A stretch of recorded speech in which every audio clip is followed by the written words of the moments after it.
Así que voy a hacer un repaso breve de lo que estudiamos anoche. ¿Qué profecía estudiamos anoche para los que estuvieron? La profecía de Daniel, el capítulo 7. Vamos a repasar los eventos importantes de Daniel 7. En primer lugar tenemos un león. ¿Qué representa el león? Babilonia. Es decir, la cadena profética comienza con el reino que existe en los días de Daniel. Comienza con Babilonia. Luego entonces tenemos un oso. ¿Qué representa el oso? Los medos y los persas que conquistan a Babilonia. Luego tenemos un leopardo. ¿Qué representa el leopardo? Grecia, que conquista al reino de los medos y los persas. Luego tenemos una cuarta bestia espantosa y terrible, que tiene dientes de hierro, que lo conecta con Daniel 2, a donde tenemos las piernas de hierro. Y dice que esta bestia desmenuza, destroza, pisotea todo lo que consigue por el camino. Y esta cuarta bestia tiene 3 etapas consecutivas de dominio. ¿Cuáles son esas 3 etapas de dominio que tiene esta cuarta bestia? En primer lugar, la cuarta bestia gobernando por un periodo sin cuernos. Eso lo estudiamos anoche. La mayoría del tiempo de este cuarto reino, el reino existe sin cuernos. Pero luego, hacia el final de su periodo de dominio, en la cabeza de esta cuarta bestia le salen ¿qué? Le salen 10 cuernos. Y luego cuando los 10 cuernos están completos, en medio de los 10 sale un cuerno pequeño, un cuerno pequeño. Ahora, nosotros estudiamos anoche qué representa todo esto. La cuarta bestia representa el imperio romano, sin cuernos. El imperio romano fue un imperio no dividido durante la mayor parte de su existencia. El imperio romano desde el año 168 a.C. hasta el año 476 después de Cristo fue un solo reino unido. Pero en el 476 el imperio romano se había dividido en 10 reinos como resultado de las invasiones de las tribus bárbaras en lo que hoy es Europa occidental. Y luego, cuando estaban esos reinos completos, se levantó el cuerno pequeño que anoche identificamos como Roma papal, el papado, no la iglesia católica. Es un error decir que el cuerno pequeño representa la iglesia católica, no, representa el papado. El papado es un sistema que une la iglesia con el Estado. Eso es lo que significa la palabra papado, y eso lo vamos a ampliar más en nuestros estudios a través del día de hoy. Es decir, el cuerno pequeño gobierna 1260 años después que se levanta. Significa que el cuerno pequeño, el papado, gobernó desde el año 538 después de Cristo hasta el año 1798, cuando recibió una herida de muerte y quedó decomisada esta bestia. El papado quedó decomisado por un periodo de tiempo. Es decir, Daniel 7 nos ha llevado en la cadena profética a través de Babilonia, Medo-Persia, Grecia, el imperio romano dividido y el dominio papal hasta 1798. Es lo que se conoce como el método histórico de estudiar las profecías. No tenemos que adivinar, porque sabemos a dónde comienza la profecía. La profecía comienza con Babilonia en los días de Daniel. Sabemos dónde termina finalmente la profecía, aunque no incluimos eso anoche. Termina cuando Cristo toma el reino en Daniel 7. Y entonces podemos seguir la trayectoria desde su comienzo. Todos los reinos que se levantan en secuencia, podemos seguir la trayectoria hasta que la profecía alcanza su clímax. Sabemos a dónde estamos en cada etapa de la historia o de la cadena profética. Es un método matemático, un método sistemático, un método contextual de estudiar las profecías. Ahora, esta mañana queremos estudiar otra profecía paralela a la profecía de Daniel 7. Me refiero a Apocalipsis 13 y los versículos 1 al 10. Apocalipsis 13 y el versículo 1 al 10. Ahora vamos a leer los versículos 1 y 2 e inmediatamente vamos a ver la conexión con Daniel 7. Es decir, al leer estos dos versículos no nos va a caber duda alguna que hay una conexión entre Apocalipsis 13 y Daniel 7. Vamos a leer los versículos 1 y 2. Dice aquí Juan: me paré sobre la arena del mar y vi subir del mar una bestia que tenía 7 cabezas y 10 cuernos, y en sus cuernos 10 diademas, y sobre sus cabezas un nombre blasfemo. Y la bestia que vi era semejante a un leopardo, y sus pies como de oso, y su boca como boca de león, y el dragón le dio su poder y su trono y grande autoridad. ¿Cuántas bestias se mencionan aquí en el versículo 2? 4. ¿Se dieron cuenta o no? ¿Hay un león, sí o no? Sí. ¿Hay un oso? ¿Cómo no? ¿Hay un leopardo? ¿Hay una bestia espantosa y terrible? ¿Qué se le llama? ¿El qué? El dragón. ¿Cuántos cuernos tenía este dragón de Apocalipsis 13? Hay que regresar al capítulo 12, a donde habla de un dragón que trata de matar a un bebé y dice que ese dragón tiene 10 cuernos. Es decir, este dragón tiene 10 cuernos como el dragón de Daniel el capítulo 7. Pero hay algo interesante en Apocalipsis 13:2, y es que mientras que en Daniel las bestias tienen cierto orden: león, oso, leopardo y dragón, en Apocalipsis el capítulo 13 las bestias se presentan en orden inverso: dragón, leopardo, oso y león. Y uno se pregunta, ¿por qué en Daniel empieza con el león y termina con el dragón, mientras que en Apocalipsis el capítulo 13 comienza con el dragón y termina con el león? La razón es muy sencilla. Daniel está viviendo en el periodo del león y está mirando hacia adelante, mientras que Juan está viviendo en el periodo del dragón, el imperio romano, y está mirando hacia atrás. Esto demuestra claramente la trayectoria profética. Ahora, hay un punto crucial que quiero recalcar, y es que la bestia de Apocalipsis 13 representa lo mismo que el cuerno pequeño. Esa es una premisa básica. El cuerno pequeño y la bestia representan el mismo poder. Y ustedes dirán, pastor, ¿cómo sabe usted que el cuerno pequeño y la bestia representan el mismo poder? Hay 3 razones por las cuales sabemos que el cuerno pequeño y la bestia representan el mismo poder histórico. La primera razón es que el cuerno pequeño y la bestia están en el mismo punto de la secuencia.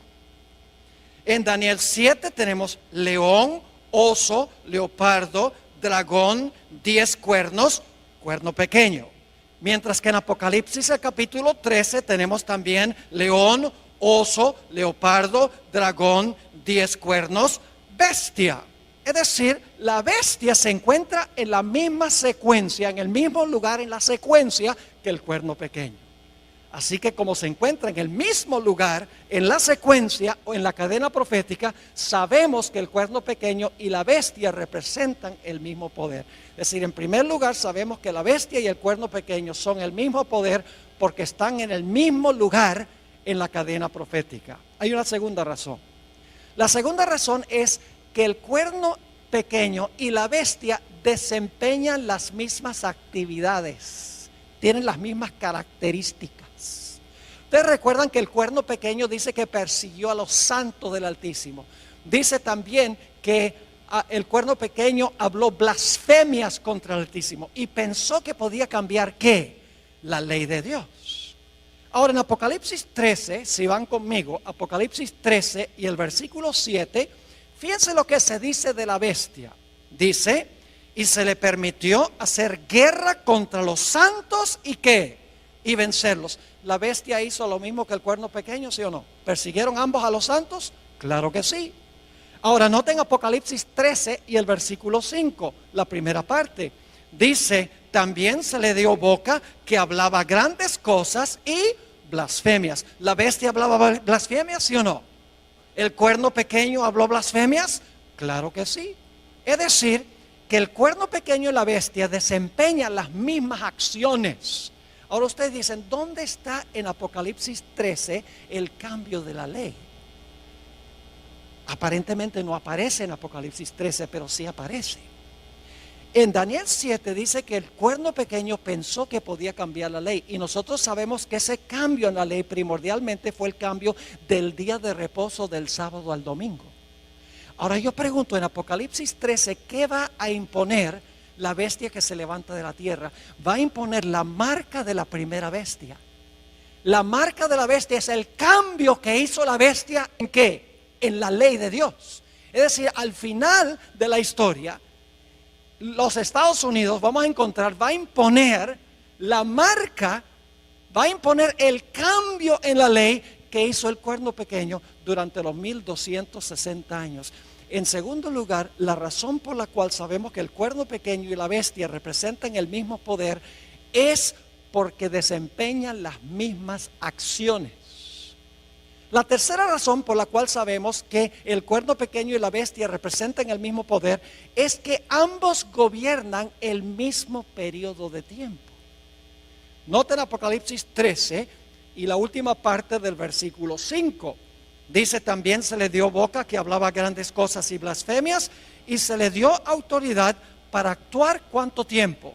42 meses. Inmediatamente alguien dice, ese no es el mismo periodo de tiempo, porque el cuerno pequeño gobernó por tiempos, la mitad de un tiempo. Aquí dice que la bestia gobernó por 42 meses. No es lo mismo. Claro que es lo mismo. Se expresa en forma distinta. Anoche vimos que tiempos, la mitad de un tiempo son ¿cuántos años? 3 años y medio. ¿Cuántos días tiene el año bíblico? 360. ¿Quiere decir que iba a gobernar cuánto tiempo? 3 años y medio por 360 da ¿cuánto? 1260. Ahora, si el año bíblico tiene 360 días, ¿cuántos días tiene el mes bíblico? 30. Y dimos evidencia para eso anoche. Ahora, 42 meses multiplicado por 30 días, cada mes, ¿cuánto nos da?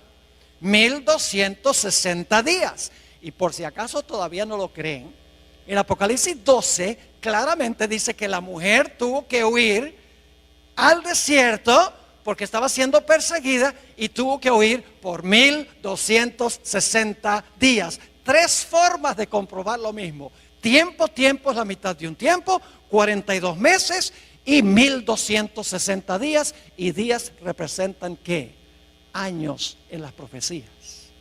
Así que sabemos por 3 razones que el cuerno pequeño y la bestia son lo mismo. Número 1, están en el mismo lugar en la secuencia o en la cadena profética. Número 2, desempeñan las mismas actividades y tienen las mismas características. Número 3, gobiernan durante el mismo periodo de tiempo. Y ustedes dicen, pastor, ¿por qué está enfatizando tanto que el cuerno pequeño y la bestia son lo mismo? Porque Apocalipsis 13 agrega detalles en cuanto al futuro del cuerno pequeño que no están en Daniel 7. Apocalipsis 13 expande lo que está en Daniel 7.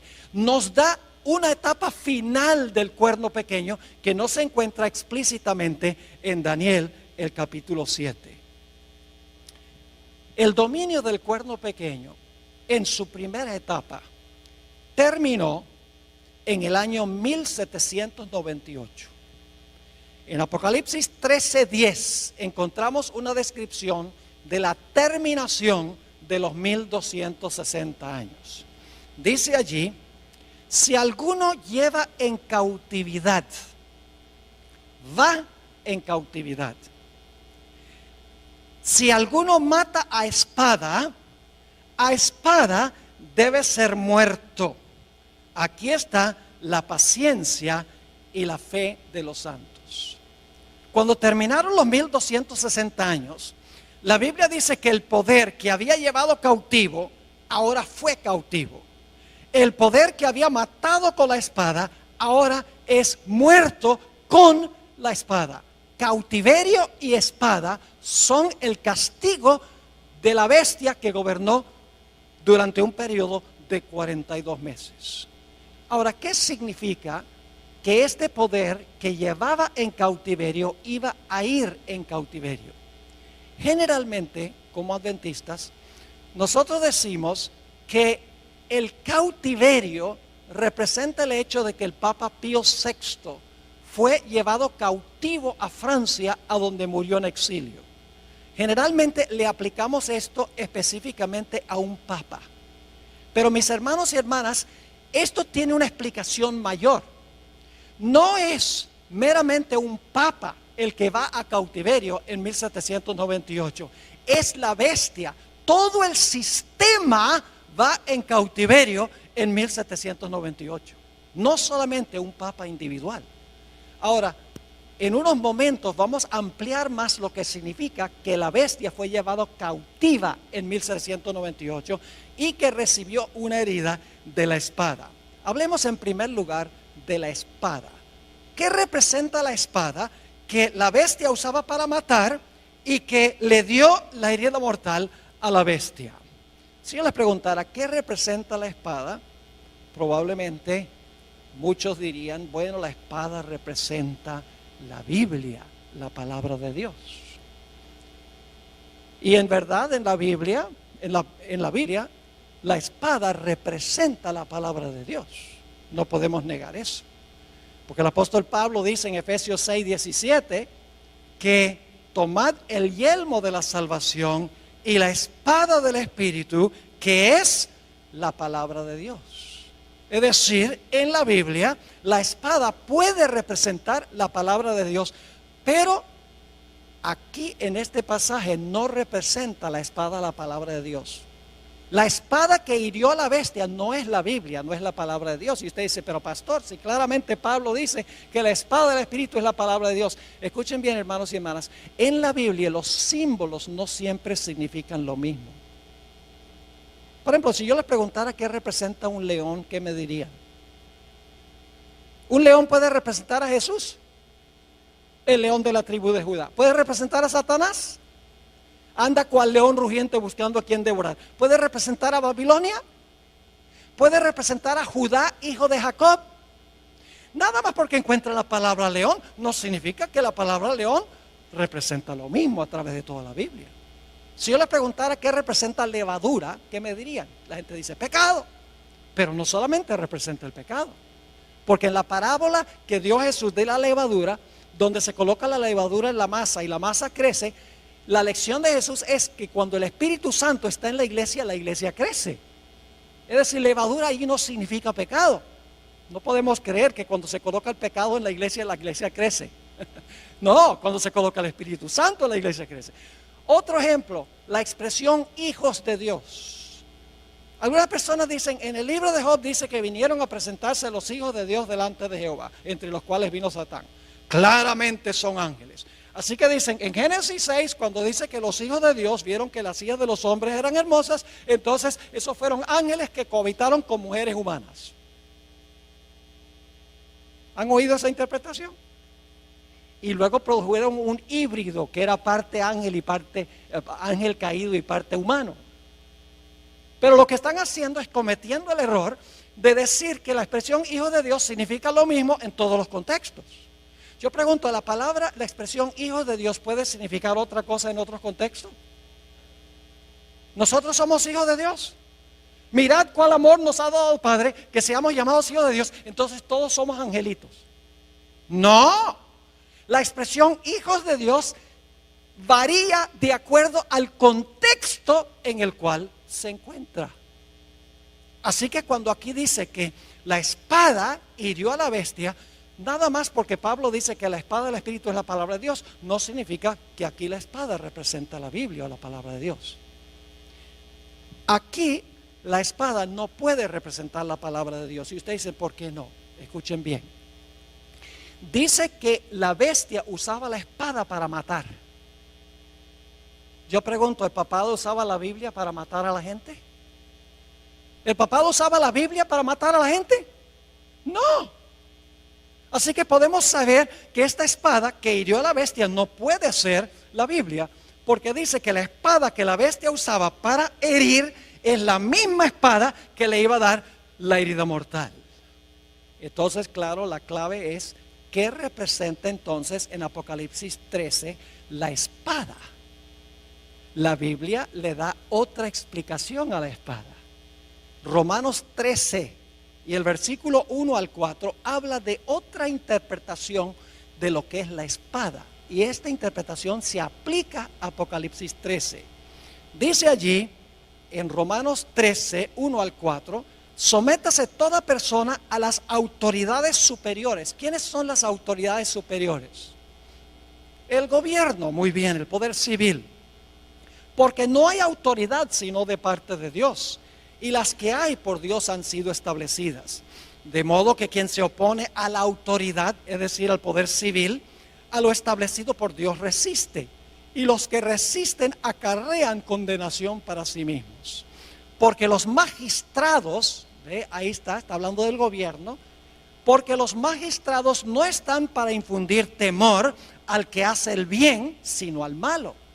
¿Quieres pues no temer la autoridad? ¿Quieres no tenerle miedo al gobierno, al poder civil? Haz lo bueno y tendrás alabanza de ella. Y ahora viene el versículo clave. Porque es servidor de Dios para tu bien.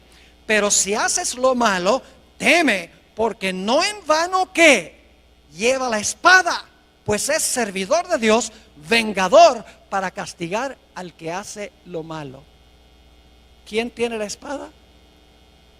El poder civil tiene la espada.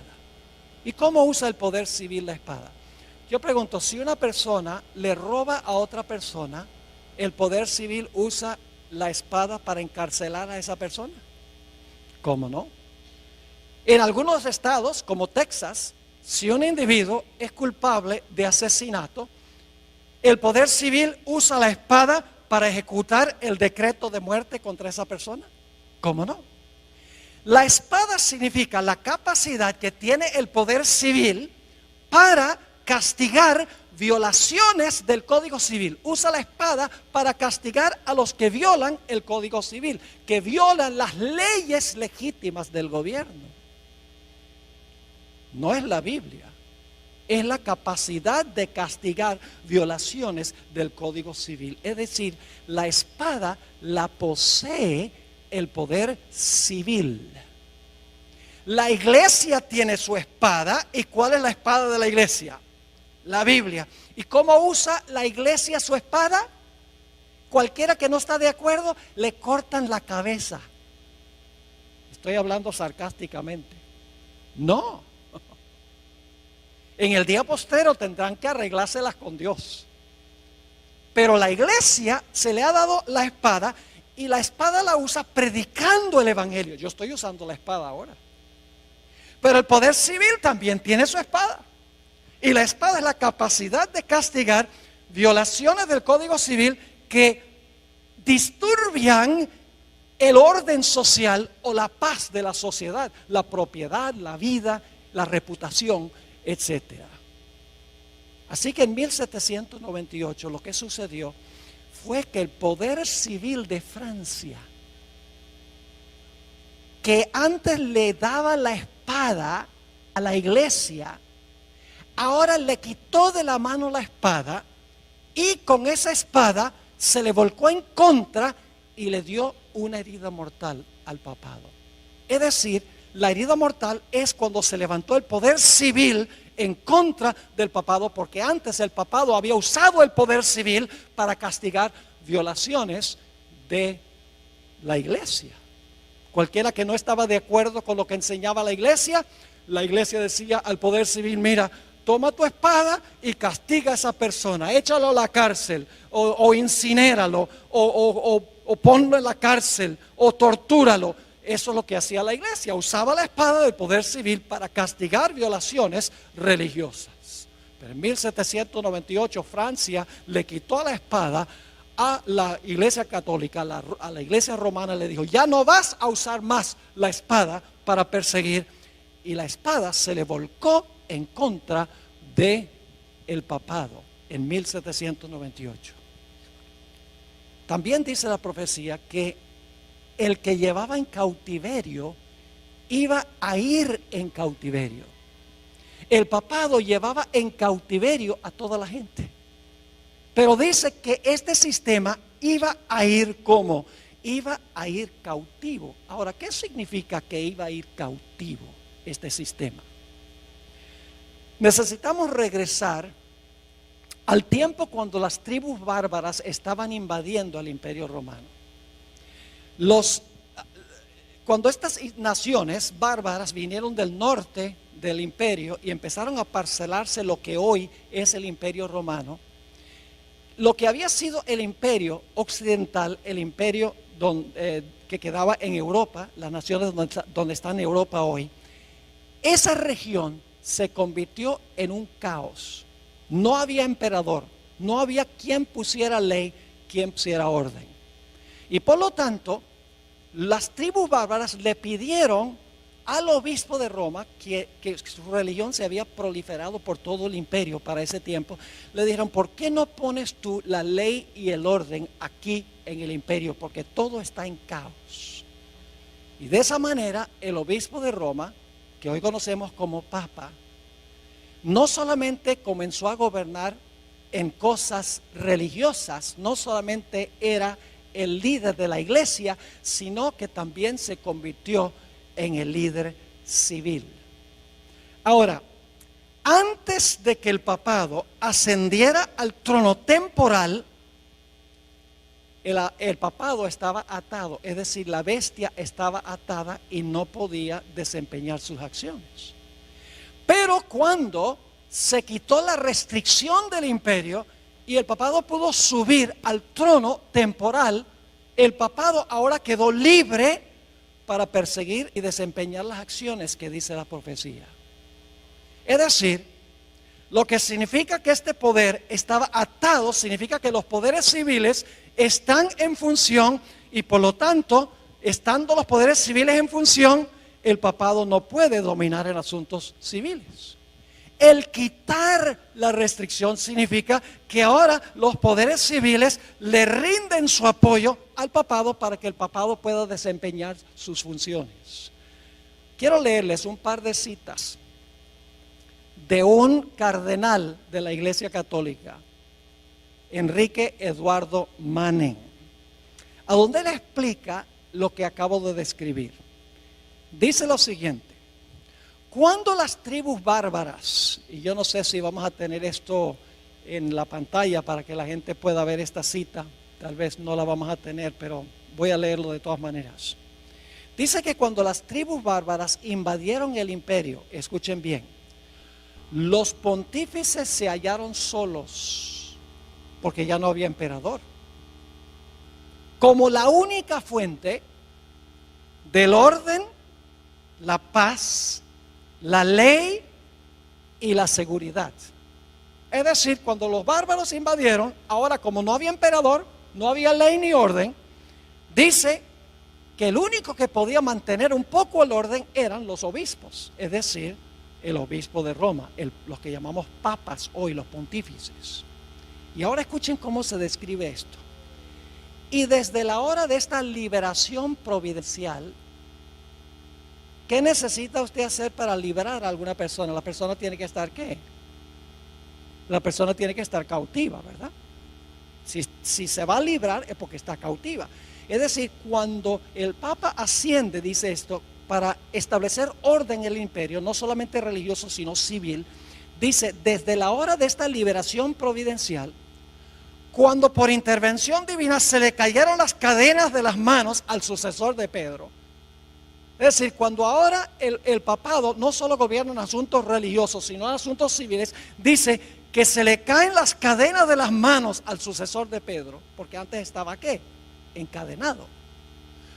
Como una vez habían caído de las suyas, ningún soberano ha reinado en Roma, sino el vicario de Jesucristo.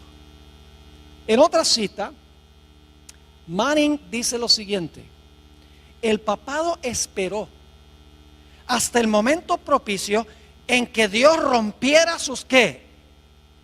¿En qué condición estaba el papado antes de ascender al poder civil, de usar el poder civil? ¿Estaba qué? Atado. Dicho sea de paso, aquí tenemos que entender 2 Tesalonicenses 2, donde dice que había uno que detenía para que no se manifestara el hombre de pecado. ¿Lo han leído? ¿Qué era lo que detenía al papado para que no pudiera manifestarse? El poder civil de Roma. Mientras el poder civil de Roma estaba, el hombre de pecado estaba ¿qué? Atado. Cuando es quitado del medio el poder civil y ahora el papado gobierna, ahora es ¿qué? Librado. ¿Están entendiendo o no? Ahora dice, el papado esperó hasta el momento propicio en que Dios rompiera sus ataduras y lo librara de la sujeción a los poderes civiles. ¿De qué es la liberación del papado? Son librados de sujetarse ¿a qué? A los poderes civiles, colocándolo así sobre el trono como dueño de su propia soberanía temporal. En 1798 lo que sucedió fue que la espada del poder civil de Francia, donde antes Francia usaba la espada para defender a la iglesia, el gobierno francés dijo, le quitó la espada y dijo, ya no te vamos a prestar la espada. La espada se levantó en contra del papado, le dio la herida mortal. Y en vez del papado ahora estar libre de ejercer dominio temporal, ahora el gobierno francés y nación tras nación en Europa le pone restricciones, no dejan que la iglesia use el poder civil y por lo tanto se le ponen otra vez las esposas a este sistema y queda encarcelado. Yo pregunto, ¿qué tendría que suceder para que este poder recupere su libertad y se sane de su herida? ¿Qué tendría que pasar? Tendría que recuperar el apoyo de la espada ¿qué? Del poder civil. Y tendría que permitir las naciones del mundo que este poder los use de nuevo, y entonces el papado ya no estaría restringido, sino que estaría ¿qué? Libre. Eso fue lo que sucedió en 1798. La iglesia quedó atada en el sentido de que ya no podía usar los poderes civiles. Recibió la herida mortal de la espada porque la espada ya no se prestó para ser usada por la iglesia para perseguir a aquellos que no concordaban con ella. Pero la profecía de Apocalipsis 13 nos dice que habrá otra etapa del cuerno pequeño o de la bestia. Apocalipsis 13 y el versículo 3 nos dice, después vi otra bestia, antes de eso, 13:3, vi una de sus cabezas como herida de muerte, y ahora escuchen lo que sucede, pero su herida mortal fue sanada, y se maravilló toda la tierra en pos de la bestia. Yo pregunto, ¿este poder va a recuperar su dominio? Sí. Recibió una herida mortal en 1798. Fue a cautiverio. Los poderes civiles ya no podían ser usados por este sistema. Pero la Biblia nos dice que este poder que recibió una herida de muerte, su herida mortal será sanada. Y toda la tierra se maravillará en pos de este sistema. Y claro, surge la pregunta, ¿cómo puede suceder esto? ¿Qué nación en su sano juicio le devolvería la espada y la libertad a este sistema tan despótico? Ahora llegamos a un punto, hermanos y hermanas, que parece casi increíble lo que vamos a estudiar en los próximos minutos. En Apocalipsis 13:11, inmediatamente después de hablar de la herida mortal y el cautiverio de la bestia, habla de una segunda bestia que se levanta de la tierra. Vamos a leer Apocalipsis 13:11. Después vi otra bestia que subía de la tierra Y tenía 2 cuernos semejantes a los de un cordero, pero hablaba como un dragón. Ahora, ¿qué representa esta segunda bestia de Apocalipsis 13? Les voy a dar las características rapidito. En primer lugar, tiene que levantarse alrededor del año 1798. Porque dice que después de ver a la primera bestia, vio levantarse a esta segunda bestia. Es decir, este poder tiene que levantarse alrededor del año 1798, cuando la primera bestia recibe su herida mortal. En segundo lugar, esta bestia que se levanta de la tierra tiene que levantarse en un lugar distinto que las primeras bestias. Las primeras 4 bestias se levantaron en Asia y en Europa. Los primeros 2 poderes son asiáticos. Los 2 siguientes poderes son europeos. Pero esta bestia no se levanta del mar a donde se levantaron las primeras bestias. Se levanta de la tierra. Tiene que levantarse en otro sitio distinto. Este poder tiene que ser una superpotencia mundial políticamente, porque va a mandar a todo el mundo a adorar a la primera bestia. Tiene que ser una potencia económica, porque va a poder prohibir comprar y vender a nivel global. Tiene que ser una superpotencia militar, porque va a imponer el decreto de muerte contra aquellos que no adoren a la primera bestia y reciban su marca. También sabemos que esta segunda bestia es más joven que la primera bestia. La primera bestia tuvo una larga trayectoria, 1260 años, recibió su herida mortal y luego se levanta, está retoñando después de 1798, esta bestia que se levanta de la tierra. La segunda bestia es más joven que la primera bestia, pero es contemporánea con la primera bestia.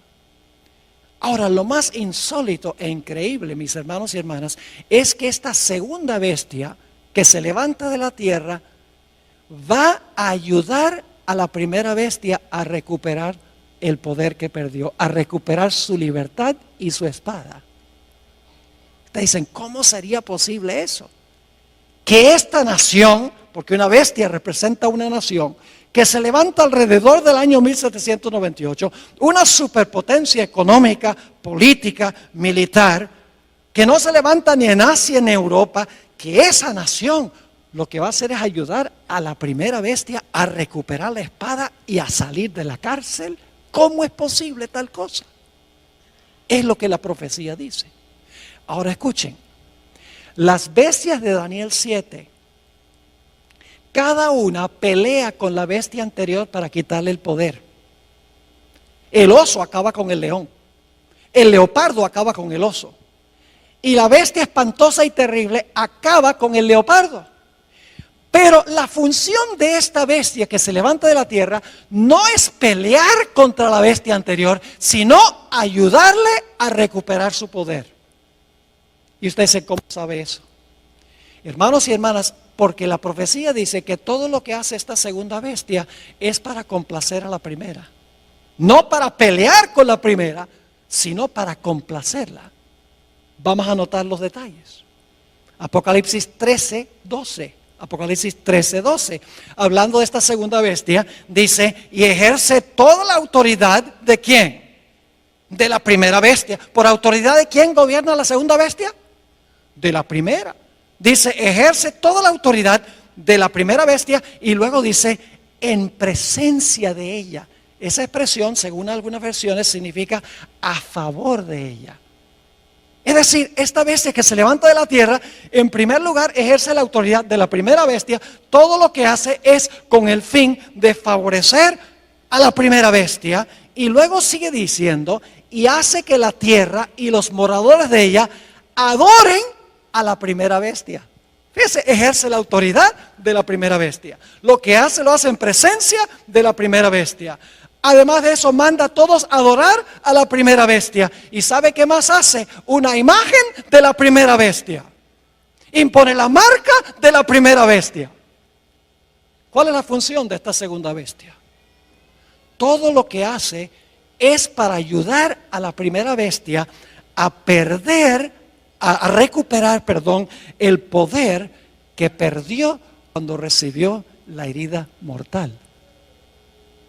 Yo pregunto, ¿cuál nación sería esta? Una nación que no es asiática ni europea, una nación que es una superpotencia económica, militar y política, una nación que se levantó alrededor del año 1798 en otro lugar distinto. ¿Cuál es la única nación que puede estar representada aquí? No cabe duda, las características indican claramente que esta nación representa a los Estados Unidos de América. Dice, pastor, esto es ridículo.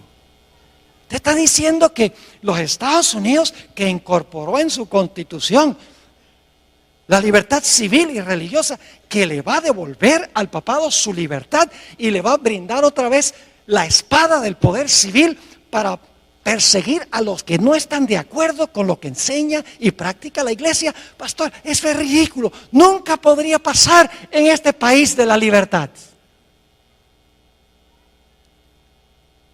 Yo pregunto, ¿en qué se parece un cordero a un dragón? En nada. Esta es una bestia contradictoria. Porque mientras que tiene dos cuernos como de cordero, ¿qué hace? Habla como dragón. Ahora necesitamos dedicar unos minutos a hablar de la característica principal que yo veo aquí que necesitamos entender. Los dos cuernos como de cordero que tiene esta bestia.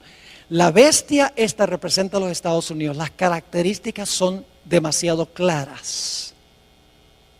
Y dice que esta bestia tiene dos cuernos como de cordero. Ahora la pregunta clave es, ¿qué representan los dos cuernos como de cordero?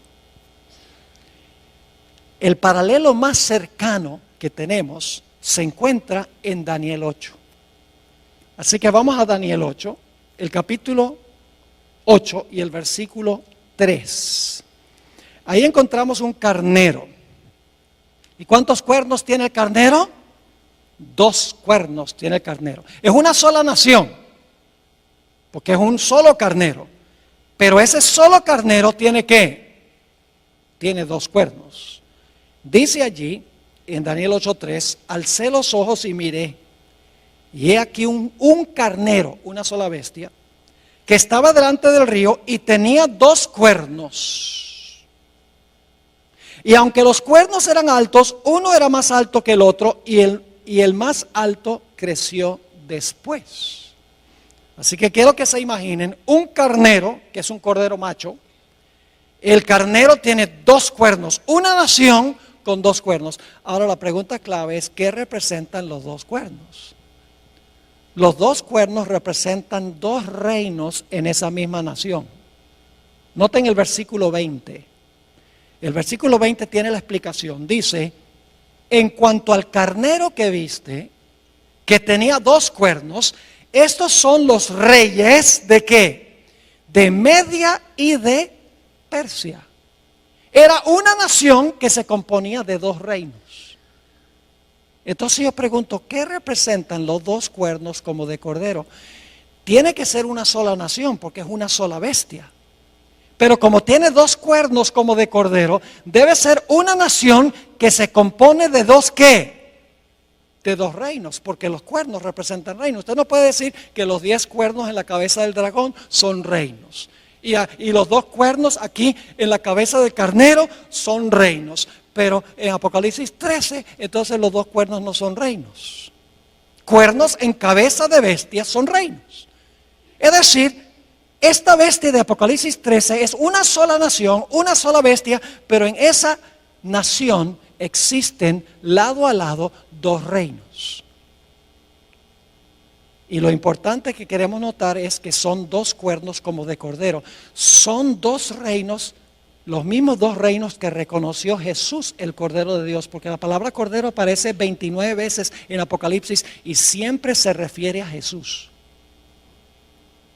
Es decir, los dos cuernos representan los dos reinos que reconoció Jesús, el Cordero de Dios. E inmediatamente nos preguntamos, ¿cuáles dos reinos reconoció Jesús, el Cordero de Dios? La Biblia lo dice. Mateo 22, versículo 19 al 21. Mateo 22 y el versículo 19 al 21. Aquí Jesús claramente dijo que representan los cuernos. le traen una moneda del tributo a Jesús y le dicen, ¿debemos devolverle los taxes a César, sí o no? Y fíjense lo que dice Jesús: mostradme la moneda del tributo. Y ellos le presentaron un denario. Entonces le dijo, ¿de quién es esta imagen y la inscripción? Es decir, la cara de quién y el nombre de quién está en esta moneda. Le dijeron, de César. Y les dijo, dad pues a César lo que es de César y a Dios lo que es de Dios. ¿Cuántos reinos reconoció Jesús el Cordero de Dios? 2. El de César sería el poder, ¿qué? Civil. Y el de Dios sería lo que llamamos la iglesia. Es decir, los 2 reinos que reconoció Jesús es el reino de la iglesia y el reino del Estado. ¿Deben estar juntos o separados? Separados. Por ejemplo, ¿qué obligación financiera tenemos nosotros con la iglesia? El diezmo. ¿Y qué obligación financiera tenemos con el poder civil? Los impuestos. Yo pregunto, ¿sería apropiado que la iglesia le dijera al poder civil, mira, danos un porcentaje de los taxes? No. ¿Sería lícito que el poder civil le dijera a la iglesia, tienen que devolverme un 20% del diezmo? No. Cada reino funciona en su propia esfera, separado uno del otro. Es una sola nación, los Estados Unidos, pero en esa sola nación existen 2 reinos, la iglesia y el poder civil. ¿Y saben algo? Yo vivo en los Estados Unidos y soy ciudadano de 2 reinos. Yo soy ciudadano de los Estados Unidos porque nací en Wisconsin. Y soy ciudadano de la iglesia también porque me bautizó y soy miembro de la Iglesia Adventista del Séptimo Día. En una misma nación pertenezco a 2 reinos, la iglesia y también el Estado. ¿Están entendiendo lo que significan los 2 cuernos? Representa el hecho de que en una sola nación, los Estados Unidos, va a existir la idea de 2 reinos separados uno del otro. El gobierno, el poder civil, y la iglesia, el poder religioso. Y escuchen bien, el Señor Jesucristo rehusó la idea de que la iglesia usara el poder civil, la espada del poder civil, para defender su reino. Desde un comienzo de su ministerio, el diablo le ofreció a Jesús todos los reinos del mundo. ¿Y qué dijo Jesús? Apártate de mí, Satanás. Yo no vine a tomar las riendas del poder civil, yo vine a establecer mi iglesia. Jesús reconoció la existencia de 2 reinos. Noten Juan 18:36. Aquí Jesús está en una entrevista personal con Pilato y Pilato le pregunta, bueno, ¿eres tú un rey, Jesús? Y fíjense lo que dijo Jesús. Mi reino no es de este mundo. ¿Cuántos reinos reconoció Jesús? 2. El de él y ¿cuál? El del mundo. Mi reino no es de este mundo. Si mi reino fuera de este mundo, mis servidores pelearían, usaría la espada, en otras palabras, para que yo no fuera entregado a los judíos, pero mi reino no es de aquí. Pero ¿saben lo que querían los judíos? Los judíos constantemente querían que Jesús se apropiara del poder civil, del poder del gobierno, que usara la espada para imponer su religión. Jesús dijo, yo no vine a eso. Yo vine a establecer un reino, mi iglesia. La hermana White dice que Jesús se mantuvo separado de la administración del gobierno civil de Roma. Nunca vemos a Jesús apelando a Roma para defender su reino. Jamás. Sus propios discípulos manifestaron que ellos querían usar la fuerza del poder civil para castigar al que no estaba de acuerdo con el reino de Jesús. Santiago y Juan, los hijos del trueno, cuando Jesús estaba en su último viaje a Jerusalén, Jesús quería pasar por algunas aldeas samaritanas para cortar camino a Jerusalén y pidió permiso y las aldeas dijeron, no puedes pasar por aquí. Santiago y Juan se indignaron. Y le dijeron a Jesús, ¿cómo se les ocurre a esas aldeas decirle no a nuestro Mesías? ¿Quieres que llamemos fuego del cielo y quememos esas ciudades? Querían usar la fuerza para imponer su religión. Cuando Jesús alimentó a los 5,000, Judas, el cabecilla, revolvió a la muchedumbre para que tomaran a Cristo y lo hicieran rey. La Biblia dice que Jesús se fue, no había venido para ser rey. Y cuando Jesús estaba en Getsemaní y vinieron a arrestar a Jesús, el apóstol Pedro saca la espada y le tira un zarpazo al siervo del sumo sacerdote y le cortó la oreja. Y créame, no le estaba tratando de cortar la oreja, le quería cortar la cabeza, pero le falló la puntería, porque era pescador y no soldado. ¿Y qué le dijo Jesús? Bien hecho, Pedro. Y le dijo a los otros discípulos, tomen ustedes también la espada, defiendan mi reino. No. Jesús dijo algo muy parecido a lo que leímos en Apocalipsis. Dijo, guarda tu espada en su lugar, porque el que mata la espada, a espada será muerto. Apocalipsis 13:10 está en los evangelios. El Señor Jesucristo no vino a este mundo para establecer su reino usando la espada del poder civil. Pero yo pregunto, después de algunos siglos, ¿qué hizo la iglesia? La iglesia se tornó apóstata porque ascendió al trono, fue librado de los poderes civiles y ascendió ahora para gobernar, salió de la cárcel, fue librado y ahora gobierna en asuntos civiles y usa la espada del poder civil para imponer su religión. Eso pasó en los días de Constantino. En adelante la iglesia se tornó apóstata. Y el reino que Jesús había rechazado, ahora el obispo de Roma dijo, yo lo acepto. ¿Están entendiendo lo que significa la liberación de este sistema? Lo que significa el tomar la espada. Mis hermanos y hermanas, lo que sucedió en 1798 fue que el poder civil le quitó el apoyo de la espada al papado. Dijo, ya no nos vas a usar más. Y como ya no lo podía usar más, este poder quedó cautivo, quedó amarrado. El mismo libro de Apocalipsis explica qué significa estar atado o estar librado. Permítame mencionar brevemente eso y luego terminamos. Yo pregunto, ¿el diablo hoy en día está suelto causando desastres? ¿Por qué puede Satanás hoy en día causar tantos desastres? Porque él tiene gente que lo apoya, ¿sí o no? Mientras tiene sus gentes, primordialmente los reyes de la tierra, está libre. Pero ¿qué sucede en la segunda venida de Jesús? Todos los que lo apoyan, ¿qué? Van a quedar muertos. Y como resultado, ¿qué va a pasar con Satanás? Dice que desciende un ángel del cielo con una gran cadena en su mano y lo amarra y lo echa en la prisión. Cuando Satanás no tiene quien lo apoye, está atado. Pero yo pregunto, ¿después del milenio va a ser desatado? ¿Qué significa el hecho de que va a ser desatado? Significa que ahora todos los impíos van a ¿qué? A resucitar. Ahora tiene quien los apoye. Y por lo tanto dice, será soltado de su prisión. Cuando el papado tenía el apoyo de los poderes civiles, estaba ¿qué? Libre para hacer sus acciones que menciona la Escritura. Pero cuando recibió la herida mortal, cuando perdió el apoyo del poder civil, ¿qué sucedió? Quedó ¿qué? Atado. Pero yo pregunto, ¿va a llegar el momento en que va a ser desatado? Sí, cuando los poderes civiles le brinden otra vez su apoyo. ¿Me están entendiendo lo que estoy diciendo? Segundo de Tesalonicenses 2 es un capítulo supremamente importante para entender esto. Mis hermanos y hermanas, Jesús vino solo para establecer un reino espiritual, la iglesia. Y que la iglesia usara la espada del Espíritu, que es la palabra de Dios. Nunca usar el poder civil.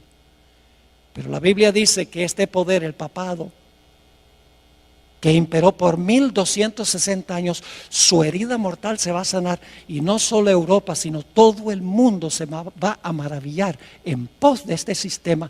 Y yo les digo, yo fui a Filadelfia cuando vino el Papa y les puedo asegurar que lo vi con mis propios ojos.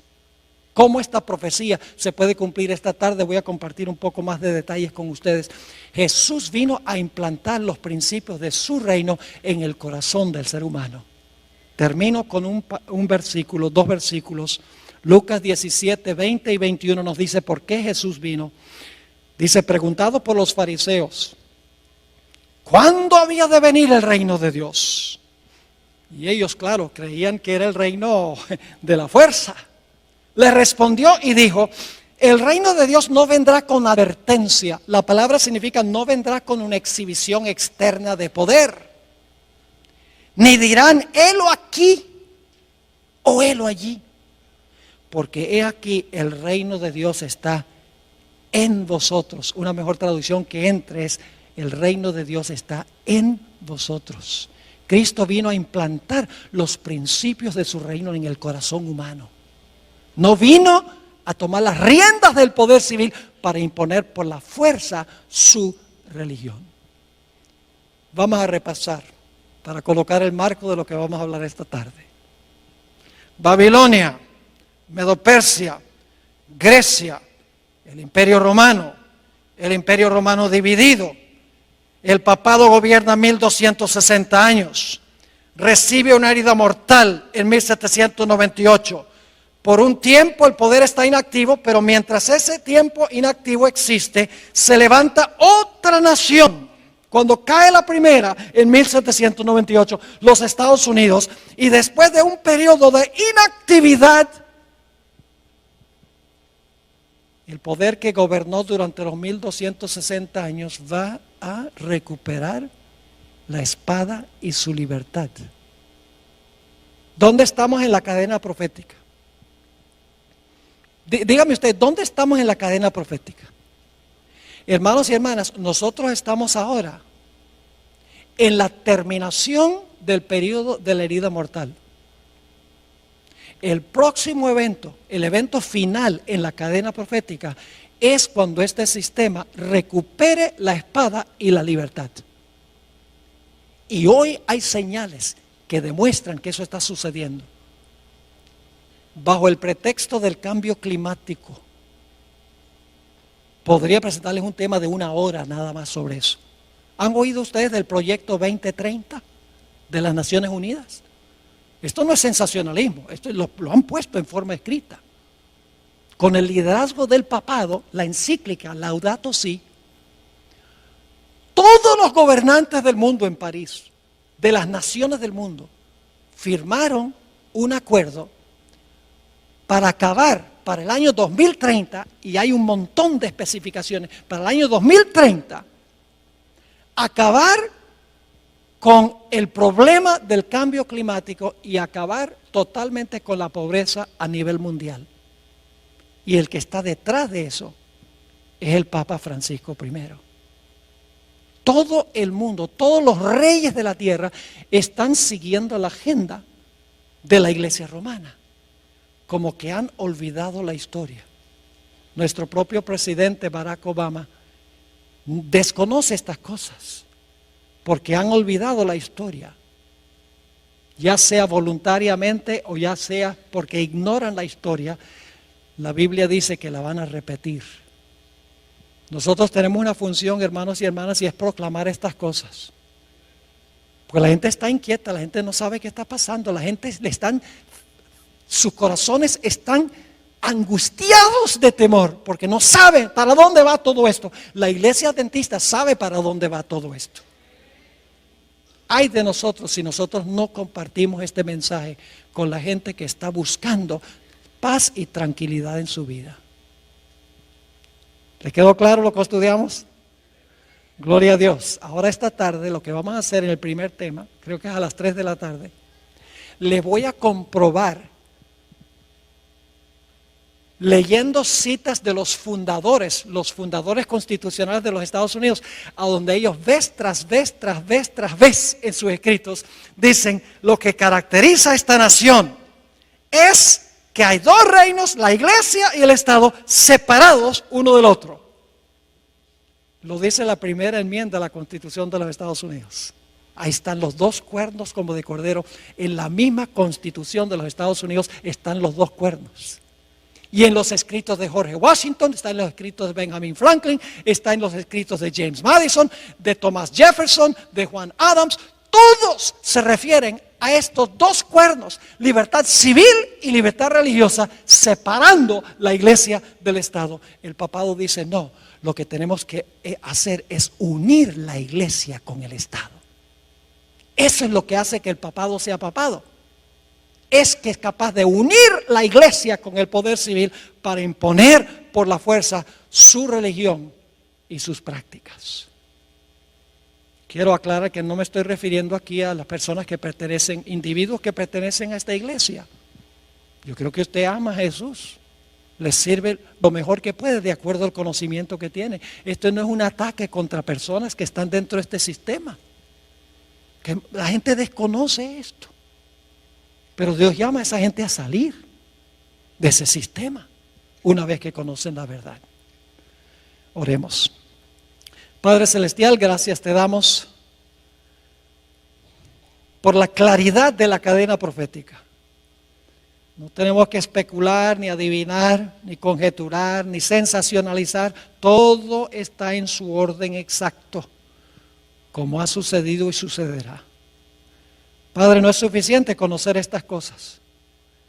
Necesitas, a través de tu Santo Espíritu, que nuestra vida espiritual se caliente. Que sintamos este celo por proclamarle al mundo estas grandes verdades. Para que puedan tener una relación más estrecha contigo y puedan formar un carácter a prueba de fuego. Gracias te damos, Señor, por el privilegio de estar en este lugar tan cómodo. Pronto este privilegio terminará. Ayúdanos, Señor, en estos tiempos de relativa prosperidad a aprovechar los privilegios que tú nos concedes y a cumplir nuestra responsabilidad. Gracias, Padre, por habernos acompañado y por acompañarnos esta tarde. Te lo pedimos en el precioso nombre de nuestro Señor y Salvador Jesús. Amén. Amén.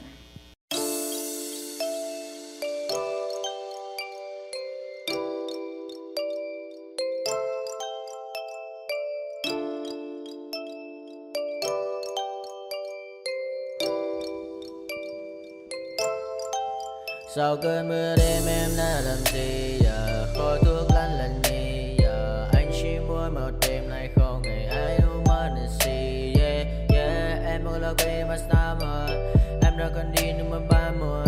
Anh không thể giữ em được bên mình. Bao nhiêu ngày xóa được người ghen tình. Bao nhiêu người mấy em đã quên rồi. Vẫn là con mái nằm bên tôi. Giờ chỉ con mái nằm bon trôi. Yeah, anh chẳng thể giữ được cho em nhiều điều. Em còn muốn điều em không muốn yeah. Em không muốn yeah. Em nhớ muốn bên anh như khi em muốn mơ bên anh. Em nhớ muốn say nhà này là mơ mà em cần anh yeah. Bao năm bên mai chỉ cần ai sai đến anh này.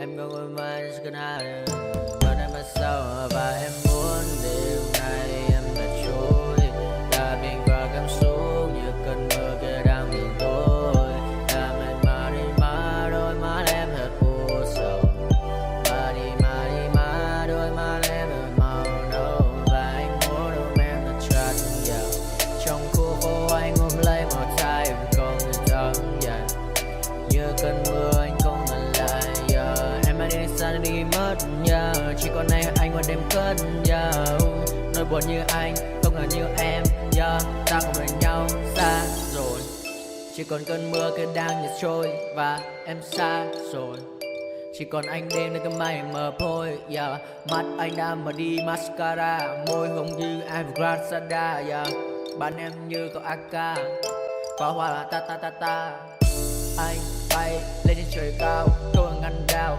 trên một vì sao mọi thứ của anh chỉ cần như anh nhưng mà bao nhớ xoay bên em mà xuống anh em ta cùng chơi nhưng mà có nghe một